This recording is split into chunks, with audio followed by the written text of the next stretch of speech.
Magandang oras mga kababayan, mga kagulin boy. Napakatagal na nanahimik itong kaso ng sabungero. Ang kaso ni Atong Ang ay mukhang tahimik na, di ba? At kamakailan lang ay nag-file na ng kaso ang DOJ at sa kanya. Meron ng kaso kasama yung 20 mahigit na mga pulis. Pero ang maganda rito, masayang-masaya si Gretchen Barito dahil hindi siya naisama sa kakasuhan kahit na magkasama sila ni Atong Ang palagi noon. Ewan ko lang kung tama ba yan na desisyon. Pero palagay ko ay babae kasi si Gretchen. So wala sigurong partisipasyon si Gretchen doon. Maliban sa palagi silang magkasama matulog ni Atong Ang. Okay, so ito na nga, kakasuhan na.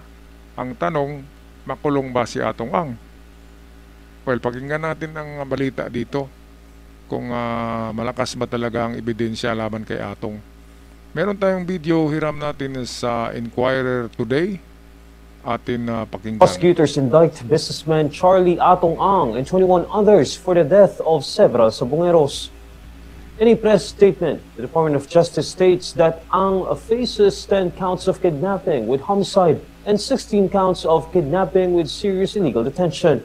For the kidnapping with homicide case, Ang has 21 co-accused, including 15 policemen. Meanwhile, Ang's co-accused in the kidnapping with serious illegal detention case includes several John and Jane Does. According to the DOJ, a total of 26 information or charge sheets shall be filed in 3 courts. The 120-page resolution details the basis for the indictment. It particularly cites the testimonies of the Patidongan brothers, Julie and Elakim, who were close in security for Ang. Ayan, so meron palang mga kababayan, merong 26 ka kinasuhan na PNP. Men in uniforms. At merong John Doe, merong hindi pinangalanan. Importante siguro yan. So ito si Atong Ang, siguro nangangayat na ito, wala nang tulog to eh. Dahil sa, siyempre sino bang hindi matatakot dyan? Okay lang kung si Digong yung presidente ngayon dahil kaibigan niya. Ang problema ay, di ba, PBBM eh. At talagang habulin ka ni PBBM. So ito merong pahayag dito ang palasyo sa pahayag na rin ni Attorney Claire Castro ito. Atin pakinggan. Ano po masasabi ng palasyo dito dahil sa mga nakalipas, nagsalita rin po ang Pangulo ukol dito? Ang nais naman lagi ng Pangulo ay dapat kung magsasampa ng kaso, ito'y naaayon sa ebidensya. Ayun. Ayaw niya po ng agarang pag-iimbestiga tapos walang ebidensya dahil kawawa naman din po ang mga inosenteng tao. Kaya muli, sinasabi natin, hindi katulad ng iba, ang Pangulo po ay nais na puro ebidensya ang gamitin. Ayan, so ito kasi mga kababayan, kapag walang solidong ebidensya, sinasabi na yan ni Remulla noon, na hindi basta-basta si Atong Ang dahil hawak ni Atong Ang ang Supreme Court. Karamihan, majority sa Supreme Court ay ginaganyanan niya ni Atong Ang eh. Kaya nga hindi nakulong si Atong Ang noong panahon ng COVID, noong panahon ng online sabong. Hindi yan nakulong dahil makapal eh. Majority ng dyan sa Supreme Court ay mga kakilala. Kaya minabuti talaga nila Remulla na malakas yung ebidensya. Kasi kung hindi malakas, kawawa yung mga naiwan ng mga sabungero.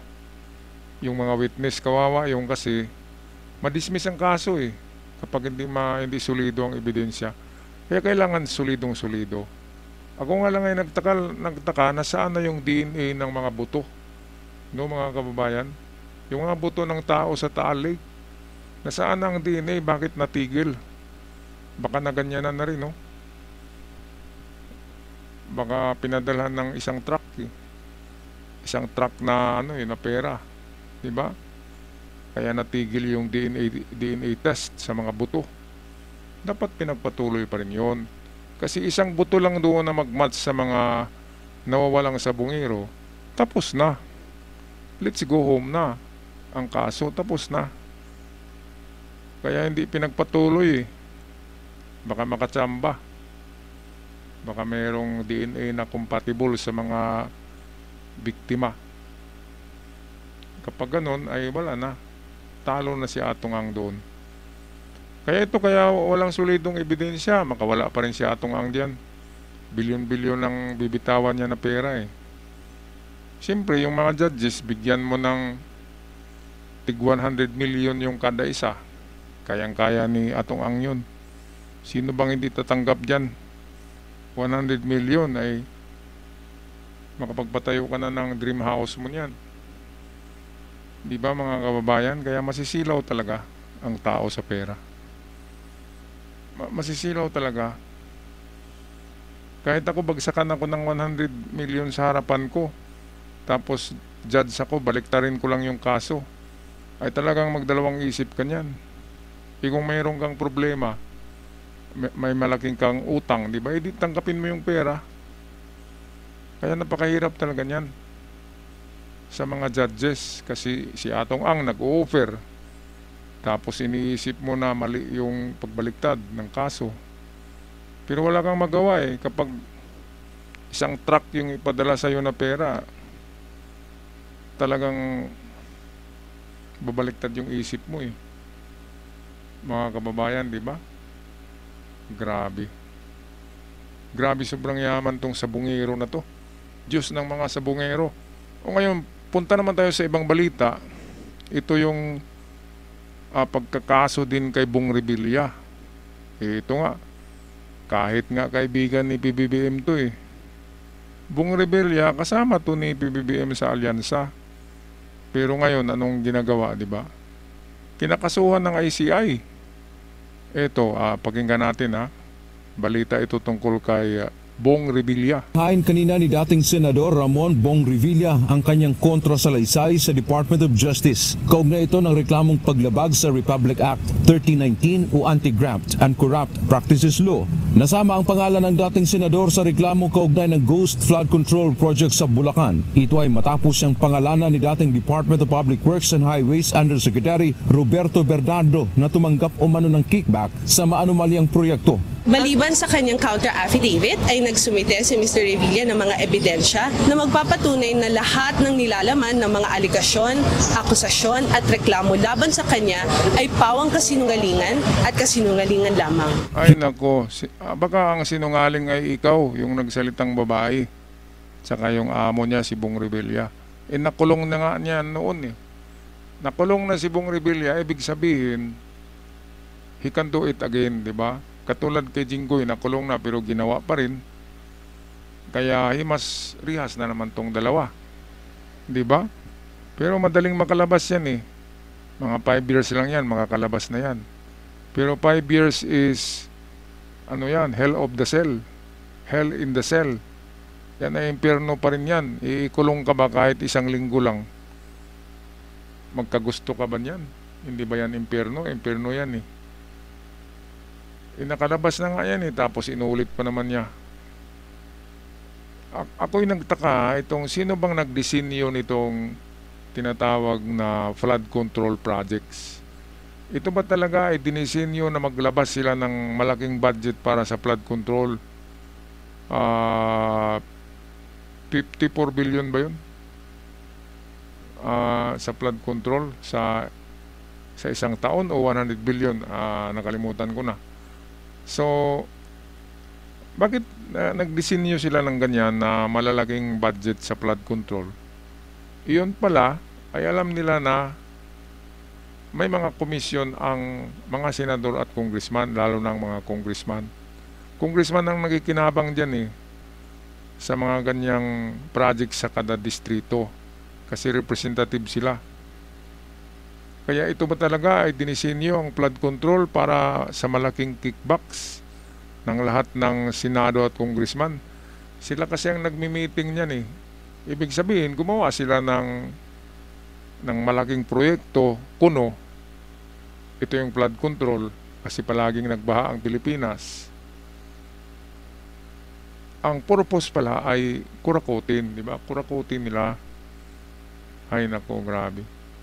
Kasi kung walang flood control projects, kukunti lang ng mga project yung magawa. Katulad ng mga basketball court, yun na lang yung magagawa eh. Kaya gumawa sila ng titulo na flood control projects. Mga mega dams, mega dikes, malalaking kanal, imburnal, nagagastos ng bilyon-bilyon para yung komisyon ng proponent ay bilyonis din. Di ba mga kababayan? Dinisinyo nila yan para yung budget ay tatadtarin yung budget at hati-hati, kanya-kanyang hati. Grabe. Kahit nga si Binay, ang bait-bait ni Binay, di ba, Nancy? Kasama pala eh. Dahil hindi ka talaga makatanggi kapag hiwaan ka ng piece of cake, di ba? Bigyan ka ng isang hiwa na birthday cake, siyempre tatanggap ka. Parang ganun yun. Hindi ka nang hingi eh, binigyan ka lang eh. Eh sino pa ba? Meron pang mga babae na nakatanggap eh. Na hindi sila humingi, pero binigyan talaga sila para hindi sila iimik, para hindi magsumbong. Kaya nga sabi ni Grace po, nahihilo siya sa sa meeting sa Senado dahil doon na pinag-usapan bilyon-bilyon. Okay, tapusin na natin ang balitang ito. Courtesy ng the UNTV. Hindi nagpaunlak ng panayam sa media ang dating senador. Ayon sa kanyang tagapagsalita na sa Attorney Francesca Lourdes Senga, umaasa sila ng patas na pagdinig ng DOJ sa reklamo. Hahayaan nilang gumulong ang legal na proseso. Umaasa si Mr. Revilla na magiging patas ang Department of Justice at titignan niya ang ebidensya at hindi na paaabutin ang reklamong ito sa korte. Ayan, so pwede nga maayos yan. Pero kapag malakas ang ebidensya laban sa kanya, balik kulungan na naman si alias Pogi. Alias Pogi, puputi na naman ito sa kulungan. Yung si Jinggoy kaya, yung si Villanueva kaya, si Escudero kaya, wala na akong narinig kay Escudero eh. Kay Jinggoy ay tahimik na rin, Villanueva tahimik na rin. Ay nako, grabe. Sa ibang bansa, ang pinag-usapan ay depensa na ng gera eh. Depensa na against China. Tayo ang pinag-usapan ay pagnanakaw pa rin eh. Nakawan pa rin ang pinag-usapan natin.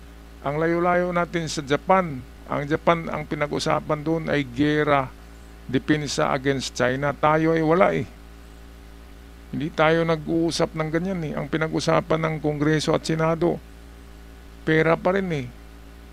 Yung paano nila ma-liquidate yung pera na hindi masabing ninakaw nila. Yun ang kanilang mga ginagawa. Tapos ngayon, 2026 budget, ang laki-laki, di ba? Ilang trilyon ba yun? Napakalaking budget eh. Ilang trilyon ba yun? 16 trilyon ba yun? Nakalimutan ko eh.